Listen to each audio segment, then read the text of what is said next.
We're going to work on a medium format shot, and just as a reminder to you, almost all the time in my commercial work I'm shooting with medium format because the sensor is so much larger. You can do a little research to compare a 35mm sensor, depending on what the crop factor is, to a medium format. So I'm using the H4D60, which is a 60 megapixel medium format camera. It captures incredible detail and creates a huge file. This thing is going to be 24 inches in its longest side at 300 dpi, which is a massive file to begin with. So not something you need to go out and pick up right away, and keep in mind too, these are pretty expensive.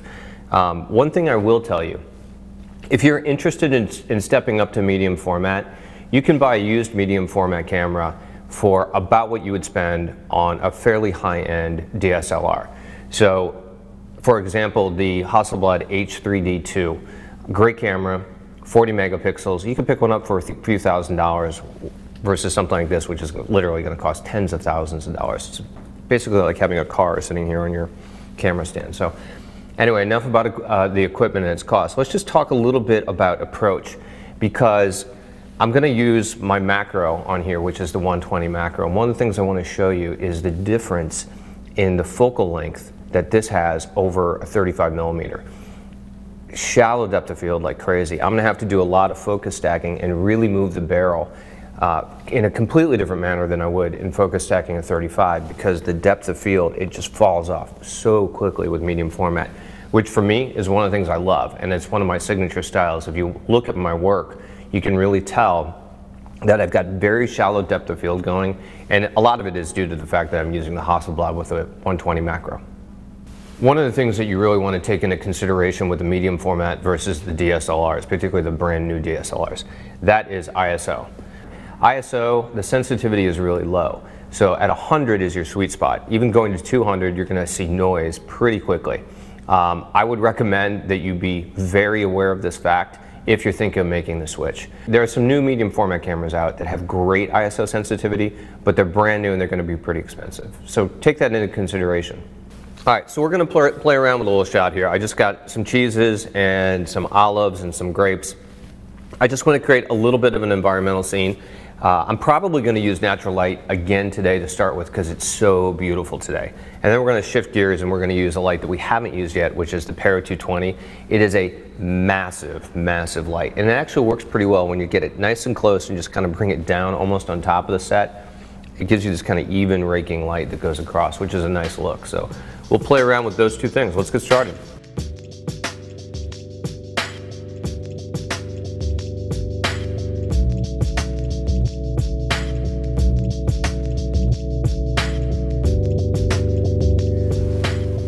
Something you might find kind of interesting is the difference in the way the set looks. You guys are seeing it from the side, and we're going to show you what it's looking like while it comes up on the screen. It's going to be a very different perspective. And very often when you look at a set from the side, it makes no sense. Like the spatial relationships just seem really off. One of the things that we're doing is we're kind of stretching out the distances of what they might normally be in order to create that sense of environment. And again, I want to make certain things really shallow and really soft, because I want to create a sense in the viewer's mind of mystery. I want them to think what else is back there, and let their mind start to put together the entirety of the environment, because I'm showing them a portion. Okay. I'm just going to add some more ingredients to my set, just to give it a little bit of life and a little bit of color. So I'm looking to balance my colors right now. I want to have colors that kind of run the gamut a little bit in terms of spreading them out. I've got purple grapes, I've got this blue cheese, a couple different types of blue cheese, and I've got some interesting olives and some peppers. So I'm just trying to play with them a little bit to give the color some spatial relation that's going to move the eye through the scene.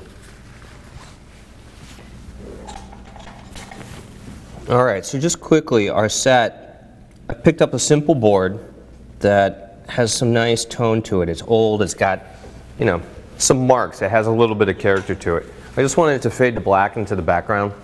I'm going to be using available light, just getting little hits of a couple things in the background that are going to help give us some atmosphere. We're shooting with the Hasselblad H4D60, and we're shooting to focus, which is their proprietary software. One of the things that I will tell you is really nice about a medium format is the viewfinder. It's so big. When you look at it in comparison to a DSLR, there's just so much information for you to see. It's really nice. It's like looking at a big screen almost. It's really incredible. All right, so let's start to take a quick look. Remember, we're just using ambient light. Okay, so I want to create a clean, simple kind of light environment that just gives a sense of what's going on. I am going to kind of adjust this a little bit. I wanted something kind of graphic, but I think that this is too much. So let's loosen this up a little bit.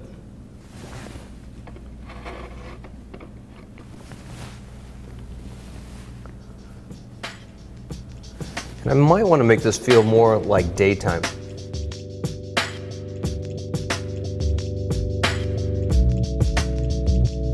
So a couple of things are happening as I look at this. Initially my thought was I want to kind of go down the realm of like an old master's painting where they would do these still lives that would be very dark in the background. And I really don't like it. It's too dark because I've got this kind of natural light coming through. I want to loosen it up and make it a little bit lighter. So I'm going to switch to a different background. I'm just going to change the set a little bit. And again, I'm playing with spatial relationships, or I'm going to pull stuff back. It's going to go farther in the background in order to create more mystery in the atmosphere, or more mystery in the environment. So with my background, something very simple. I just have a C-stand with a C-arm coming across, and I'm using that to go in back, and this allows me to tip it. So if I have any parallax in it, I can bring it directly vertical, versus if I put this behind it, it's going to lean back slightly. And I'm raising it up so that I clamp up well above my crop, because I don't want my clamp to come in and be seen at all. And remember, this clamp has got red on it. I don't want that red to kind of reflect back in at all. It's better if you have clamps that are black, which is one of the reasons why you notice I wear black almost every day. I don't want to reflect any color into my set. I want to be neutral. Usually I'm in black. It's a Johnny Cash thing.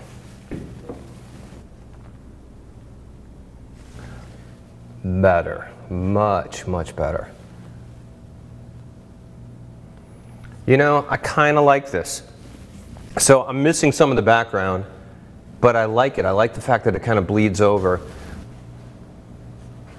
Overall, I'm a little dark. I'm going to brighten this guy up.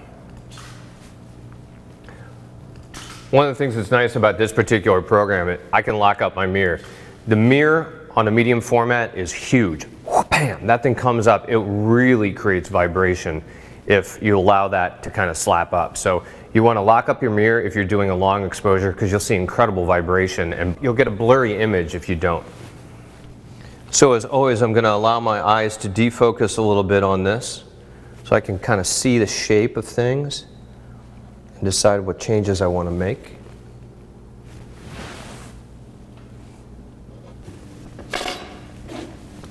Okay, I think I'm getting to a point where I'm feeling fairly comfortable with this. I want to bring in a little bit of a fill light, just a little bit. Take a quick capture, see the changes I made. Yeah, nice. So one of the things that I like to do with shots like this, I incorporate liquids because they help give me color. Like the olive oil back there, it's going to give me a little color. It's going to give me a more sense of the environment. It's also going to tie back into the main scene because I'm going to drizzle this with olive oil. I'm going to get some of that going on the front. So it's going to give me kind of a tie-in to some of the stuff that's going on in the back. And that, again, kind of helps set the tone. It's like somebody just made this. Like this, you could be at somebody's house. So that's the kind of thing that I'm going for. You want to think about using liquids and colors in order to get them to be another introductory element into the scene. But there's some things you might want to stay away from. You don't want to get into a beer pour. Wines are great because they don't have carbonation, but they have great color. Red wines can be nice, but they can go really dark, so you may want to kind of thin them out a little bit so you get some of that nice red color, but it's not sucking up light and becoming really dark. That's nice. All right, a little white card. I think I'm going to be in good shape. I'm going to add just a bit of pepper. Just a tiny bit. All right, so I just have a couple more things I want to do to this. I'm going to add a little bit of fill light in here, just a touch.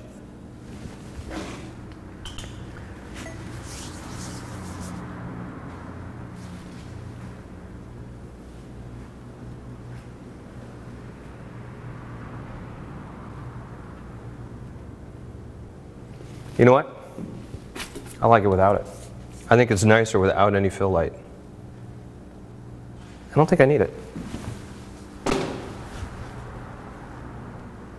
Last thing I see, this area is bugging me a little bit. I'm going to make a change over there, and I think I'm done.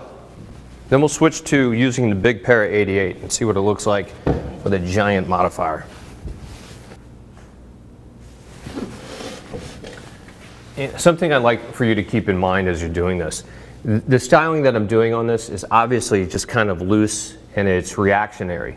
I'm looking at shape, I'm looking at object to try to create something that's kind of pleasing to my eye. So don't get hung up exactly on what I do, find your process. In some ways there's really not a right or wrong answer. There's a good photograph or a bad photograph, but there's not necessarily a right or wrong answer to approach. So find the way that you want to style, find what works for your eye, and build on that.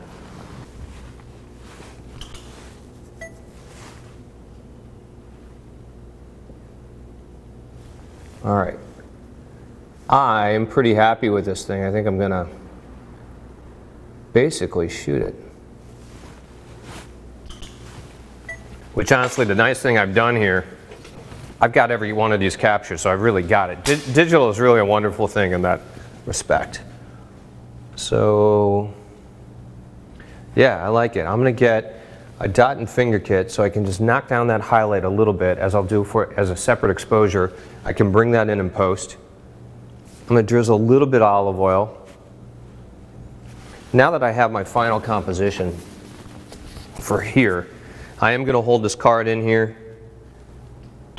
just in case I change my mind. If I decide, you know, I wish I had a little bit more fill light, rather than doing it in post, I could actually grab from here, mix the two together.